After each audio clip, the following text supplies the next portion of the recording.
Frank Watson here with KaPOOF, an exercise in older people exploring technology while talking politics and religion.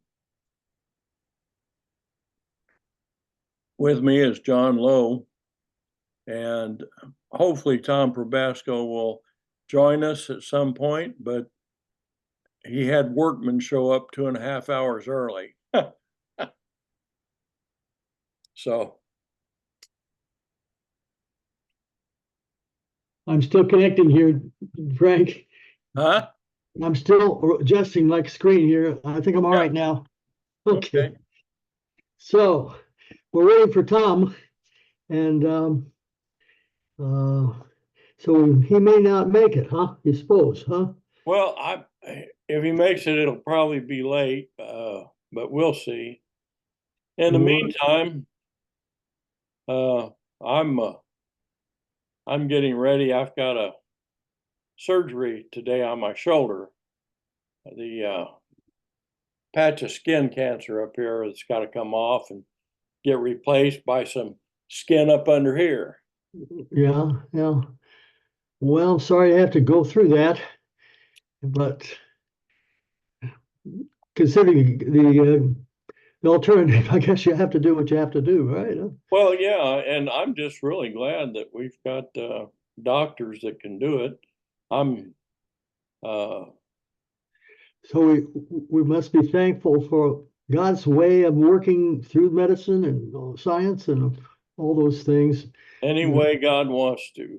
that's right. There Yeah. are drawbacks along with some of the things of science, but at the same time, one of the benefits have been marvelous. Yeah. So I don't think I would have been here Well, probably a long time ago. yeah, there's a lot of us that would not be here if it were not Mhm. for the different ways of healing. I'm Mhm. also getting a biopsy on a spot here that may be another cancer that we didn't think to biopsy when we biopsied the other part. So Mhm. Well, my daughter is 72, and she's had 7 places of on her skin of had to remove cancerous little cells, and some of which were kind of deeply needed to cut out in a deeper sense, and that bothered her, of course, and that involves stitches, not just freezing, but stitches involved, and so forth and so on. And so she was glad to have that done, though, you know. yes, yes, I've got things I'd like to do. Mhm. Particularly, I have so great grandchildren.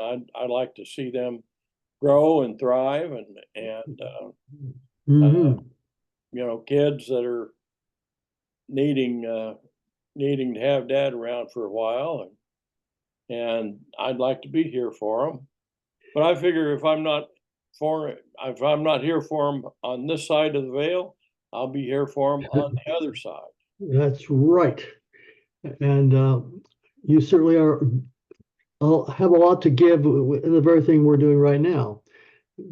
That's one of your gifts, I think, especially, and I appreciate it. Well, I think it's important that that we keep growing, keep thinking, Hmm. and keep trying to make sense of what we've done in our lives, uh, Exactly. and look for any ways that we can uh, find some usable truth to pass on to the children of the future. Exactly. And every connection we have with other people, you never know. I get reports from people that I haven't heard from years, or sometimes weeks or months, and I think to myself, lo and behold, something I've done without realizing it, it carries through, and I had a particular case of that. A young a, a younger woman, she must be in probably approaching retirement at this point, but when she was a teenager, I was a house parent in the group home that she was in as a resident. Hmm.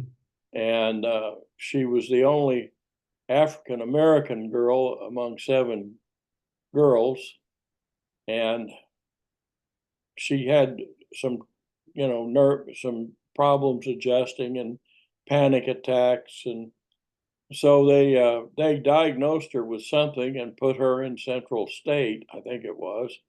Hmm. And I didn't buy it.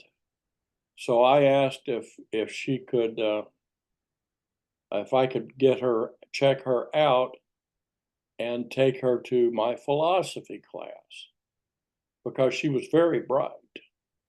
And I was given permission to do that. And I did. And she attended a number of classes with me.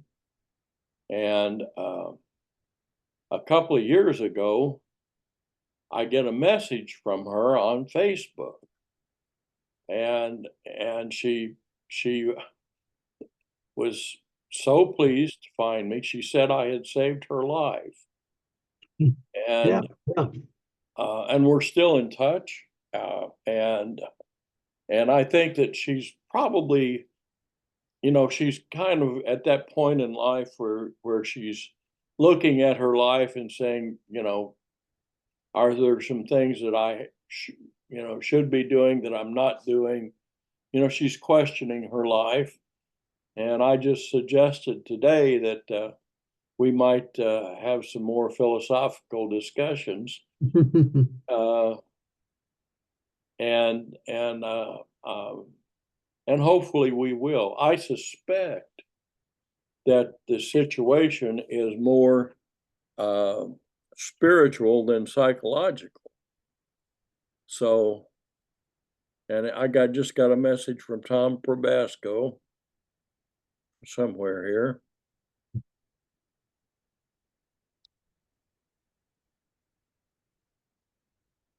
Well, we're probably going to miss Tom.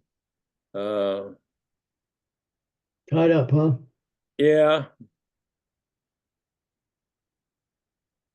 I'm going to tell him that we are proceeding,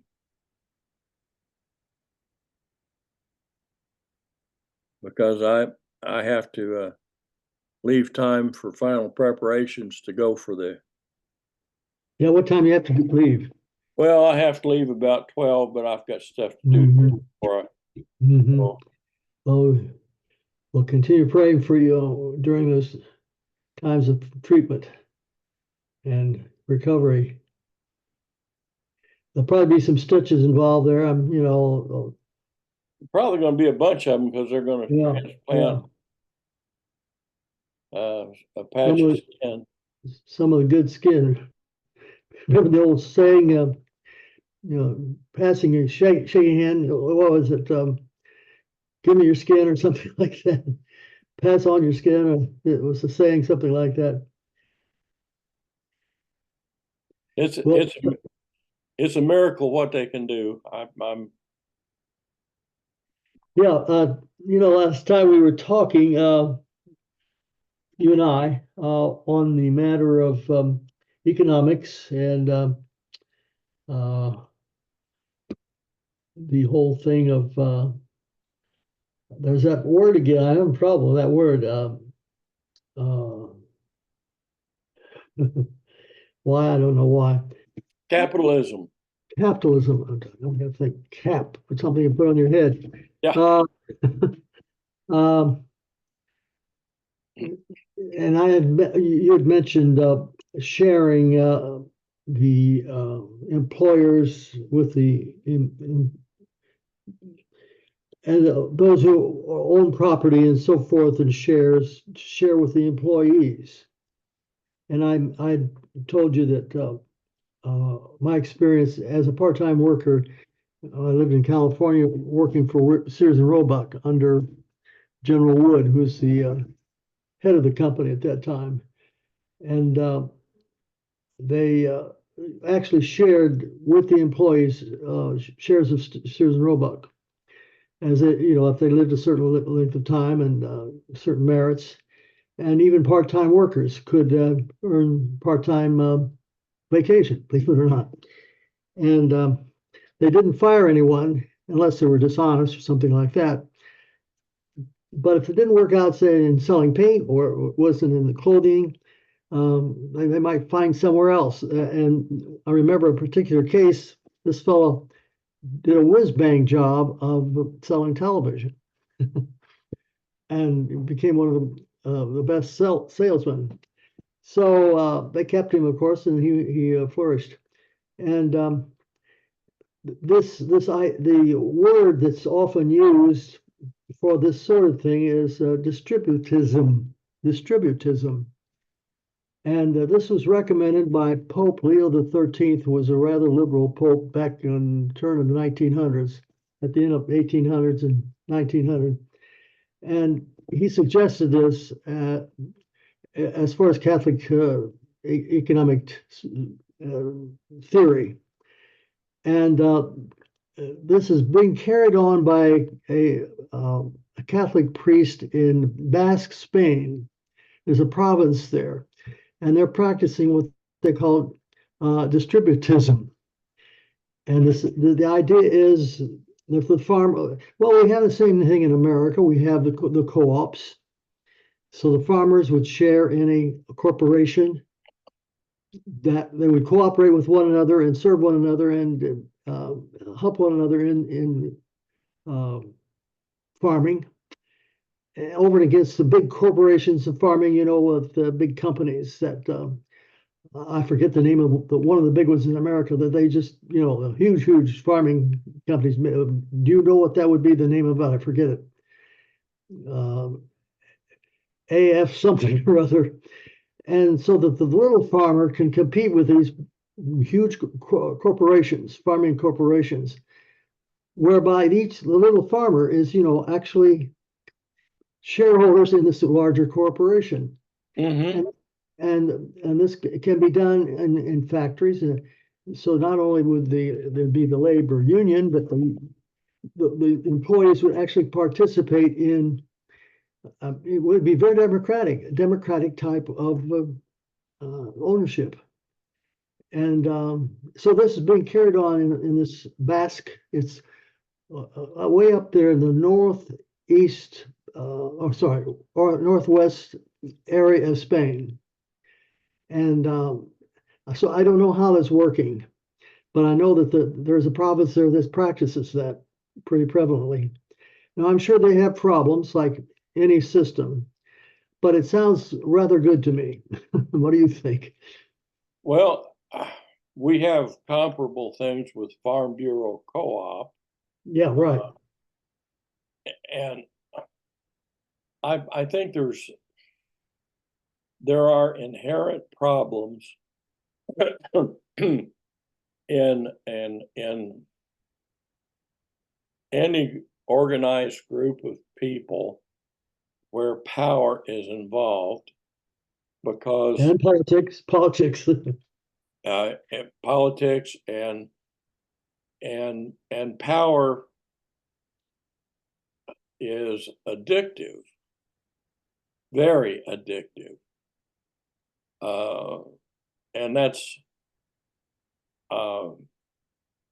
money and sex and toys. And actually, where people are become treated as toys when you've got so much power. And that was the trouble, that with the guy that had his own little island where he was taking young girls and business people and politicians, and what they were doing was that they thought that they were pretty much above the law, and for a long time it seems like they were. Mhm. And the problem is like when you get an opportunity for that power, and you taste a little of it, and it's good, and then you want some more. Kind of like whiskey or cigarettes. You like it, and if a little bit's good, you get a little bit more, must be better. And you get so that you need it, and you need to increase it. You look at what happened to the unions. They started out workers organizing for fair rights, and they were able to increase their wages, and they elected strong leadership, and these strong leaders liked being leaders, and they liked getting paid for not working. And they made little deals here and there with the boss or whatever, and they skimmed money off the top, and they lost the strength of support of the working people, and they had never bothered to include anyone that was not part of their trade. So along came Reagan, and he said, "Well, they're not that strong," and he was right. He was right. So it seems like change is the only constant. It would be nice if we didn't have the kind of radical changes that comes with large scale addiction. Our country is addicted to power. We cannot seem to find a balance of power that is lasting in the world, and like with Russia, for instance, Russia wants to protect itself from invasion, so they want. There's a number of points where they've been invaded in the past, and they want control over those places. That's why they're in Ukraine. And that's why there's a list of other places they want to take under their wing, so that they control the access, land access. Excuse me. And they're right to be concerned, because power is power. Unfortunately, where that's leading is to mutual destruction. Eventually, somebody's going to say, "Well, I'm going to pull the trigger on this nuke." And then somebody else is going to say, "Well, if I'm going down, I'm not going down by myself." It's Dr. Strangelove's. It's a predicament. It's not a problem. It's a predicament, and a predicament is something that you really don't have any direct control over. If it was a problem, we could work together to solve it. But as far as we know, that predicament has never been really addressed on any long-term basis. It's like rulers are like a tiger in a famous Indian story from India, where a man has a pet tiger. Tiger's just like a big kitty cat. And one day a friend was visiting and did something and nicked himself, got a little prick from a briar, and it bled, and the tiger was there, and the tiger reached over and licked it off. And the owner of the tiger shot him. Mm-hmm. And he said to the friend, he said, "Once they've tasted blood, they can no longer be trusted." And that's how political leaders seem to be, and it's how gangsters of any kind seem to be, and then sometimes in marital relationships, there's ways that we could respect the traditional roles of women and the traditional roles of men that would balance power between the two. The problem is that men are 6 inches taller and 100 pounds heavier on the average, or something like that. They've got a physical advantage, and have taken advantage of that to express power or control. And women have their ways of controlling, and so there are these power struggles which have evolved into a situation where women are more concerned with their employment than they are with raising their families. Not all women, but this country has a problem with declining birth rate. So does Russia. Russia has to fight now because in the future they won't have enough people for their armies. So if they're going to do something, they got to do it now. China. Which countries have the highest fertility, say, in Europe? You might be surprised. Who's that? Not France and Sweden. And it has been Ireland. The ones with the least would be Italy and Spain. Poland, in the middle. Well, I think it's interesting and worth looking at the politics and the economic system of the countries that are maintaining their birth rate. And the culture. Yes. See, I think too, you mentioned the protection of Russia. That's certainly a one-way outlook. What about the people that were conquered by Russia? They want their independence too, and their culture. I remember being in Poland, and they built a church on a bridge, believe it or not, which was over, of course, a river. And they said, why in the world would they build a church over the river, on the bridge? And they said, well, because it was a Catholic church, and the Tsar owned that area, and he would not allow the church to build a Catholic church on the land, so they had to do it on the bridge.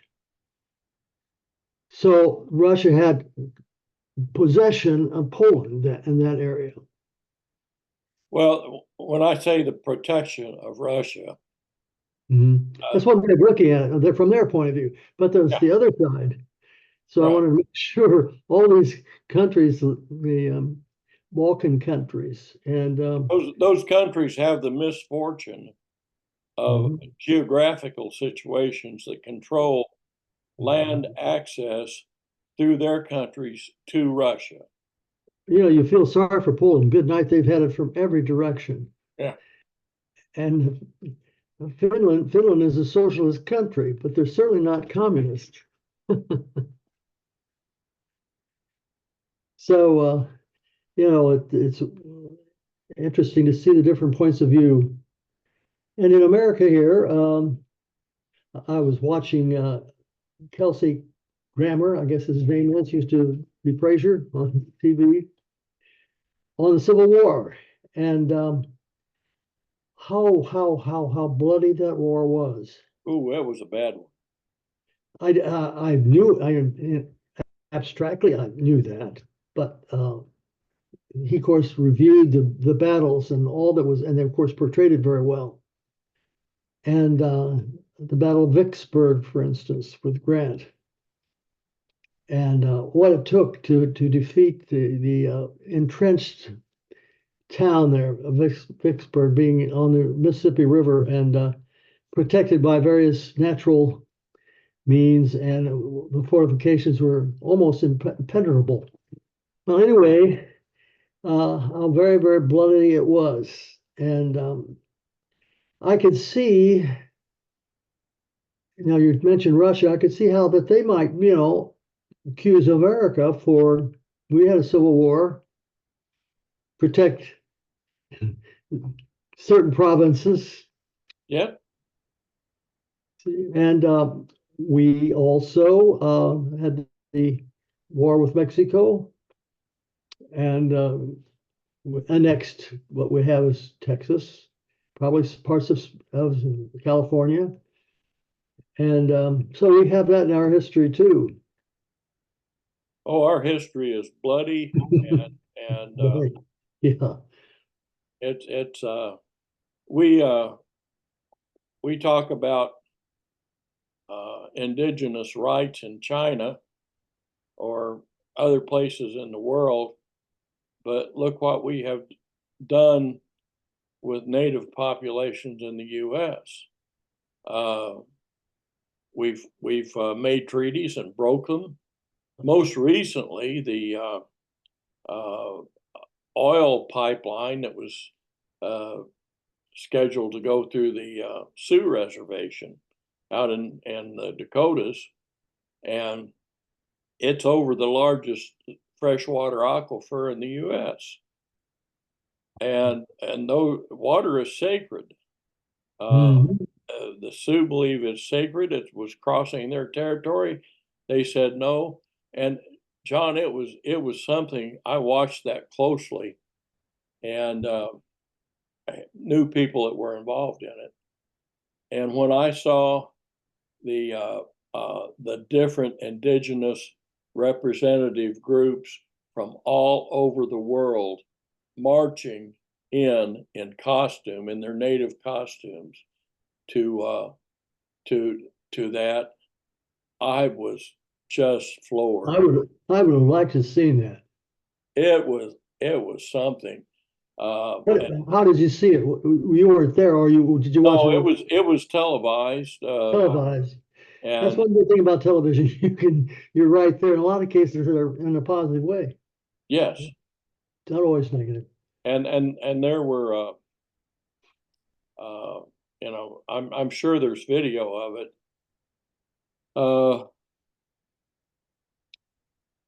It was amazing, the depth of and the ancientness of those tribal cultures, Hmm. and their connection to the earth. Yeah. Our connection to the earth has been Rape, rudely severed. rape. Yeah, it's bad. People have to move to work because it's capitalism, right? You go where the money is. The money doesn't have to go where you are, and that means that you lose the influence of an upright family that has resided in an area for forever, that has a relationship with the land and with their neighbors. You lose all that. Now there's some things that you gain. You gain a certain amount of freedom, but I'm two ways about that. I knew I had a friend named Charlie Dick. He was a great guy. I wrote a song about him. He was a Presbyterian at Westminster, Indianapolis, and he was known as Mr. Anonymous, uh, because if somebody in the church had a problem and they had a not enough money for rent or something like that, suddenly an anonymous donor would donate the money.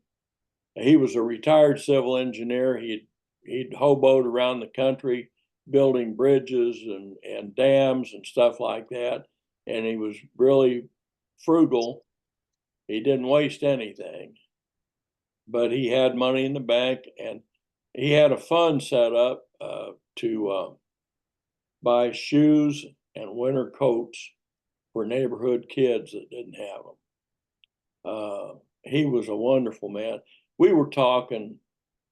I did some driving for him. Took him up to his old home where he grew up. His father had been a doctor and had wanted him to be a doctor, and so he had Charlie driving a team of horses and a wagon on house calls. And then if he had surgeries, Charlie would help him with the surgeries. Well, Charlie was sick of doctoring by the time he got to college, and so he was having trouble in school, and he wanted to go to Purdue and not medical school. He wanted to be an engineer, and his dad finally gave him permission. But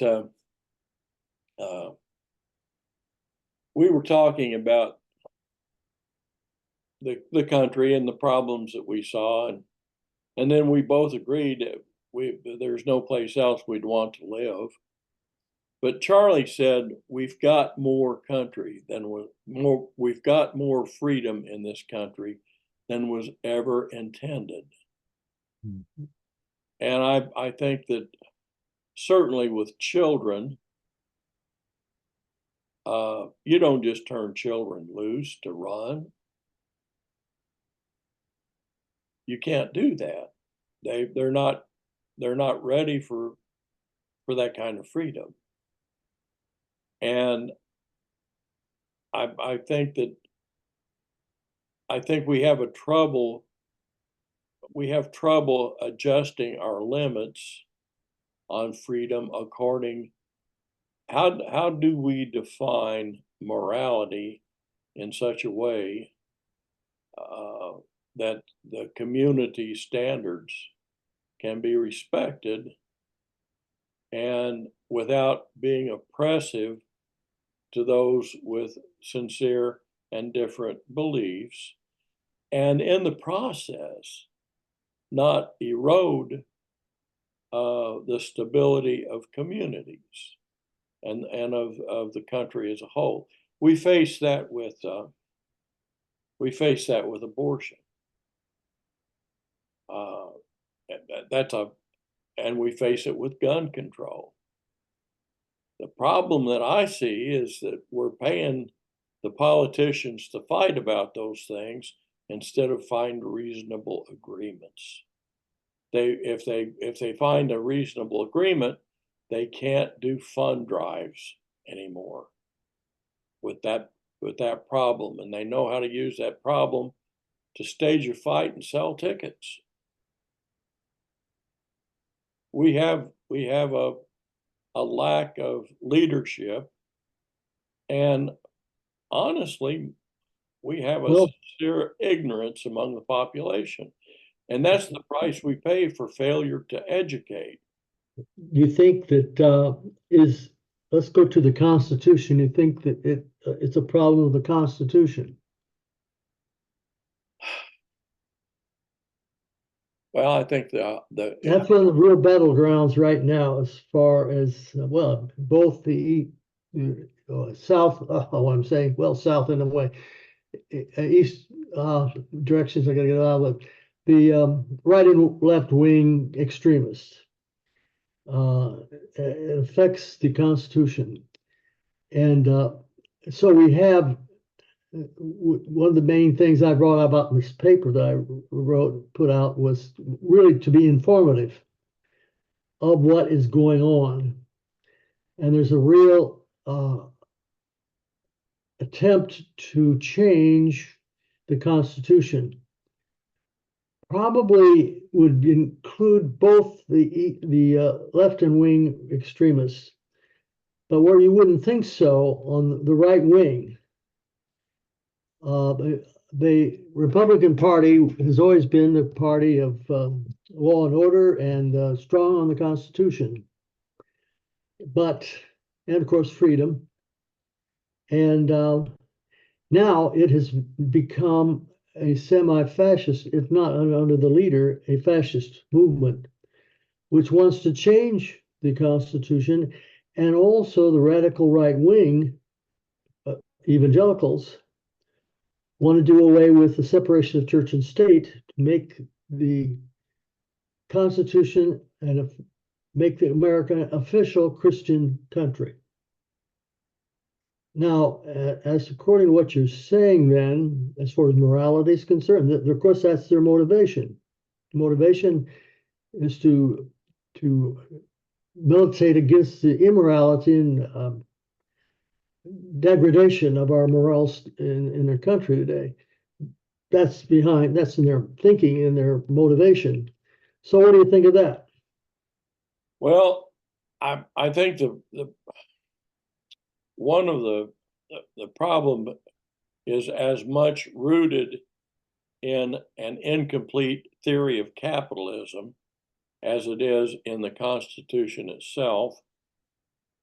Our failure to educate has produced a citizenship where, in a way, you don't have to worry about changing the Constitution. You can just ignore it.